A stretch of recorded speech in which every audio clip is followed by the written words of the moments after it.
De vez en cuando nos llegan a nosotros historias que sabemos que tenemos que compartir inmediatamente.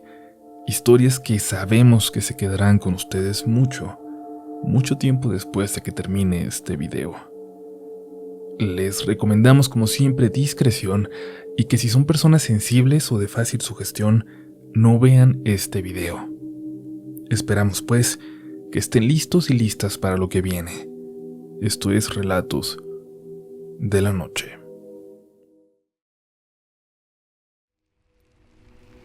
Supongo que muchos lo dicen, pero no sé por dónde empezar. Esta experiencia aún no termina y me ha acompañado desde los últimos 12 años. Nos ha acompañado a todos, a mi familia y a personas cercanas que sin deberla ni temerla han sido parte también de esta historia. Pero para empezar debo irnos solo al 2008, supongo, cuando la experiencia comenzó para mí, sino antes, mucho antes, hasta la década de los 80, hasta un pueblito pequeñito y tranquilo de Guanajuato, hogar de mi abuela y de mi familia materna.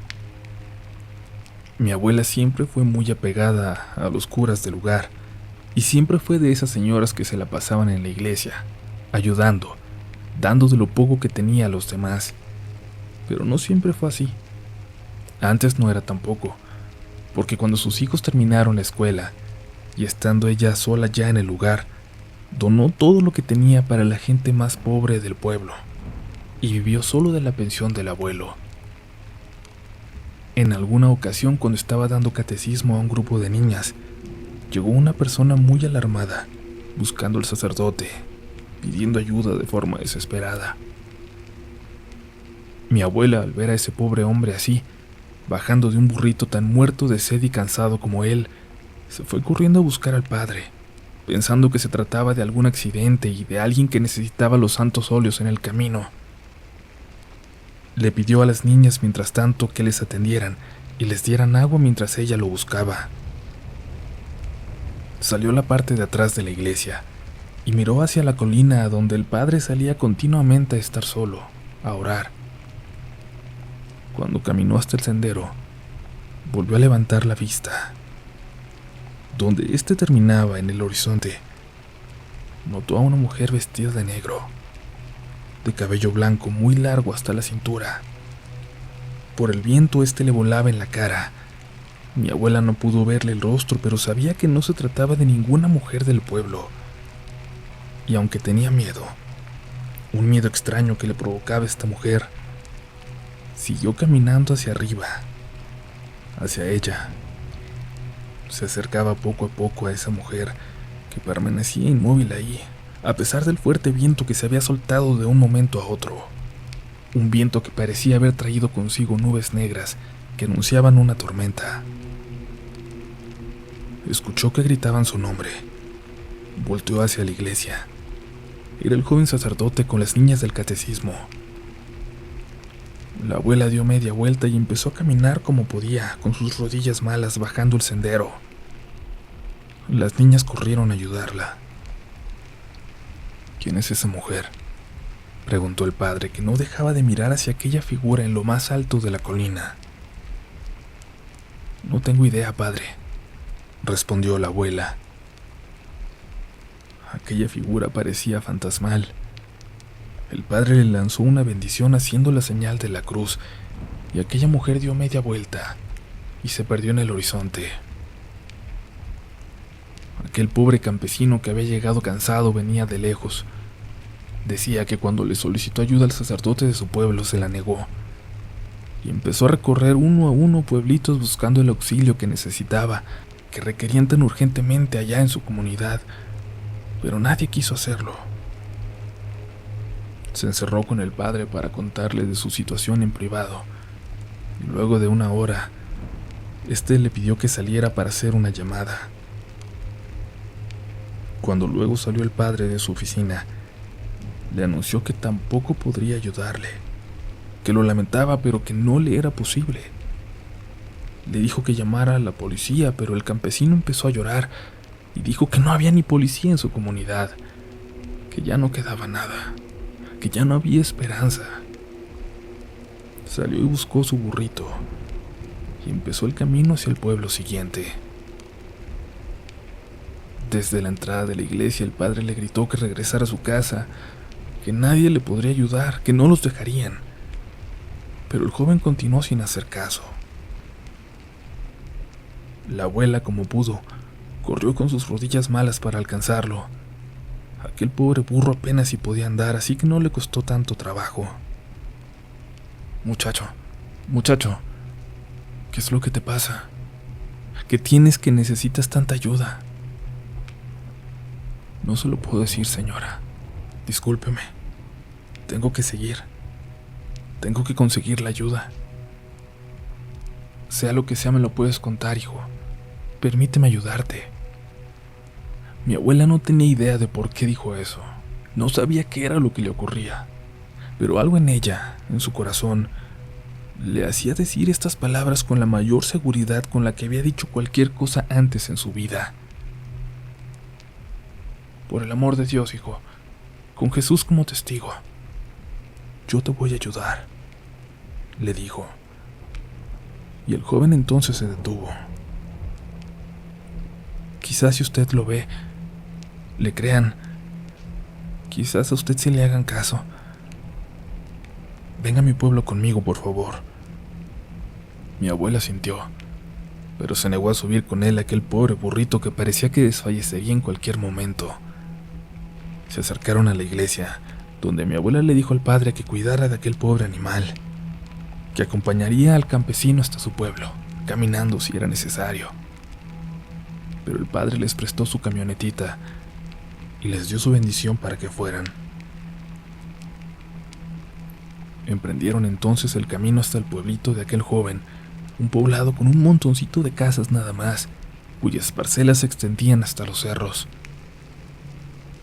El cielo permanecía negro, y aunque apenas eran las 6 de la tarde, parecía que estaba por oscurecer en cualquier momento. Decía la abuela que se sentía como si fuera a oscurecer para siempre. Llegaron al pueblito y el joven le pidió que se siguiera de largo, y señaló un pequeño camino. Para allá vivo, madre. Allá está mi casita. Pero la camioneta no va a subir hasta ella. Dejaron el vehículo cuando ya no hubo espacio, y luego él le ayudó a mi abuela a subir unos cientos de metros más, hasta que dieron la vuelta a un sendero, y se perdió de vista el pueblo, allá abajo, a lo lejos, y a mi abuela le invadió un sentimiento de soledad.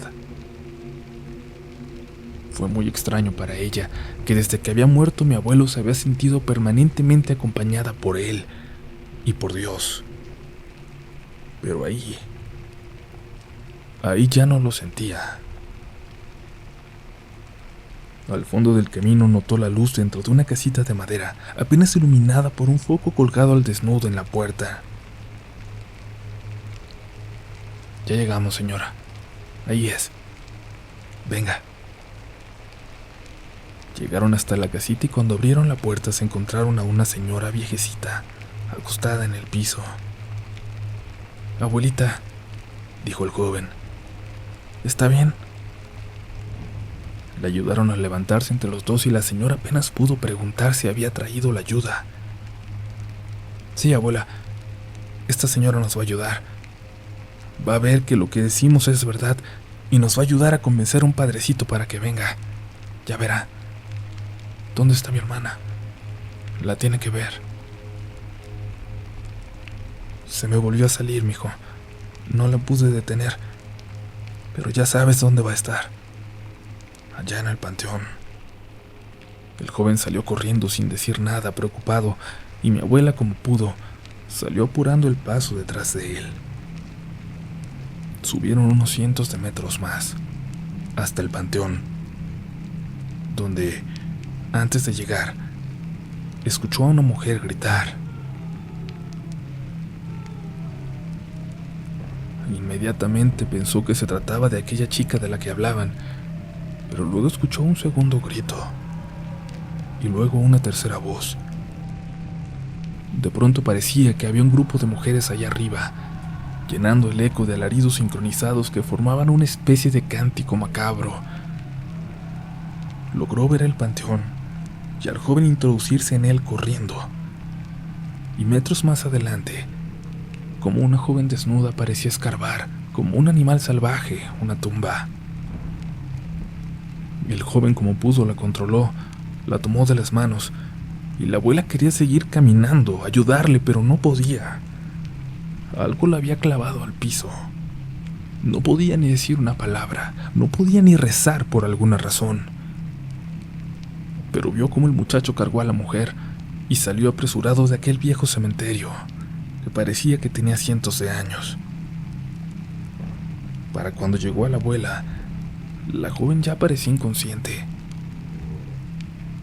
«Véngase, señora, no se me quede aquí». Los gritos se seguían escuchando al fondo, y la abuela tuvo que preguntar: «¿Quién grita, muchacho? ¿Quiénes son esas mujeres?» «Déjela, señora. Véngase, por favor», le dijo mientras dio media vuelta para ver de nuevo al panteón. «Camine, madre. Camine, por favor, y por lo que más quiera. No vaya a voltear». La abuela caminó entonces al lado del muchacho, ayudando a sostener a la joven inconsciente, y aquellos gritos detrás parecieron acercarse. Parecía que estaban ya a unos metros de ellos, caminando detrás, a unos pasos. La abuela no podía rezar. Las palabras no le salían. No podía pensar en ninguna oración y en algún momento tuvo la fuerza suficiente para por fin hacerlo. En voz muy bajita. Pero de alguna forma, eso fue suficiente para que aquellas voces empezaran a alejar. Llegaron a la casita donde la señora salió a recibirlos, y entre todos colocaron a la muchacha en una camita. Luego mi abuela vio con terror cómo entre aquel muchacho y su abuela amarraban a la muchacha a la cama. «¿Qué tiene? ¿Quiénes son esas mujeres en el panteón?» «Son las brujas», dijo la abuelita de los muchachos. «Desde que yo era niña vivo aquí, y bajan 2 o 3 veces al año, pero ahora están viniendo todos los días. Desde que mi muchacha está mal, la quieren embarazar. Se la llevan en la noche para que el diablo la embarace, y mi niña cada vez está peor. Ya no parece ella casi nunca. Pareciera que hablan otras gentes dentro de ella, pero no sabemos cómo ayudarla». El perro de la casa comenzó a ladrar allá afuera, y mi abuela se asomó por la ventana. Parada en el camino a unos 40 metros de la casita, estaba de nuevo aquella mujer de negro y de cabello blanco, la misma que había visto allá en la iglesia más temprano. «Ella se la quiere llevar», dijo el muchacho, mientras salía a gritarle groserías a esta mujer. La siguiente parte de la historia se vuelve algo confusa porque sabemos poco del ritual que continuó, y porque varios tíos tienen versiones diferentes. En lo que todos estamos de acuerdo, en las historias que sabemos, es que la abuela volvió por la mañana siguiente al pueblo, asegurando que había visto cosas que le hacían estar segura de que aquella pobre muchacha realmente necesitaba de un ritual de exorcismo. Pero nadie le hizo caso. Le ignoraron tanto como aquel pobre muchacho campesino, hasta que el joven sacerdote de la iglesia le dio un nombre y una dirección aproximada. Tenía que ir a Guanajuato y buscar allá al padre Lucas. Pocos días después lo logró, con la ayuda de una de mis tías que la llevó, y encontraron a aquel anciano italiano que parecía cualquier cosa menos un cura. Su casa era más bien un taller de pintura, y les explicó que tenía más de 3 décadas de haber dejado la iglesia, de haber huido de Europa, en donde estuvo toda su vida, recorriendo varios países. Ahora vivía tranquilo en esa ciudad, en Guanajuato, pintando cuadros que nadie le compraba, pero eso era lo de menos. Vivía tranquilo, era feliz. Pero el destino siempre nos alcanza. les dijo. Mi abuela le explicó lo que ocurría y el señor le dijo que le disculpara, pero que su corazón ya estaba en las últimas. No le sería de gran ayuda. Él ya no duraría más de unas horas en un ritual como ese. Al final solo tendrían que lidiar con mi cuerpo, como un problema más, les dijo. Les platicó entonces de su historia, de lo que hacía, de que antes de su retiro fue uno de los últimos exorcistas que participaron en más de 15 rituales, que, literalmente, en sus palabras, había visto a Lucifer a los ojos. Buscó en una cajita de madera con llave, la abrió y sacó un crucifijo. Esta es el arma más poderosa con la que conté en mi carrera, les dijo. Este es un crucifijo utilizado en exorcismos por generaciones, por cientos de años. En algún momento mi mentor me lo dio a mí, pero yo ya no tuve a quien dárselo. Al decir esto, se lo extendió a mi abuela. Haga lo que haga, pase lo que pase, nunca lo destruya. Llévelo, porque lo va a necesitar, pero después tendrá la responsabilidad de cuidarlo por siempre. Aquella fue la última vez que vieron al padre Lucas, que nunca alcanzó a explicar lo que este poderoso crucifijo podría provocar. Y luego mi abuela, con ese crucifijo en mano y junto al joven sacerdote de su iglesia, sin realizar a cabo un exorcismo per se, sí acudieron todas las noches a aquella pequeña casita, hasta que la joven volvió a ser ella. Nunca nos quiso describir qué fue lo que realizaron. Era un secreto que se iba a llevar a la tumba. Pero sí le pidió a mi madre que cuando muriera, conservara ella aquel crucifijo por siempre, a pesar de todo, a pesar de lo que fuera. Que no lo dejara ya en su casita de Guanajuato cuando ella muriera, casa que terminó donando a la iglesia para que hicieran un orfanato.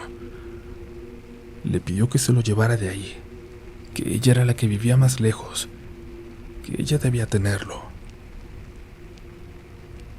Mi abuela casi tenía 90 años cuando murió, aquel 16 de julio del 2008. Fuimos a enterrarla y días después volvimos a casa. Mi madre tenía con ella aquella cajita de madera en sus manos cuando entramos a casa y todos los focos encendidos reventaron. Debimos suponer lo que seguía. Debimos ver el anuncio de la oscuridad que se cernía sobre nosotros, del tiempo de oscuridad que se acercaba.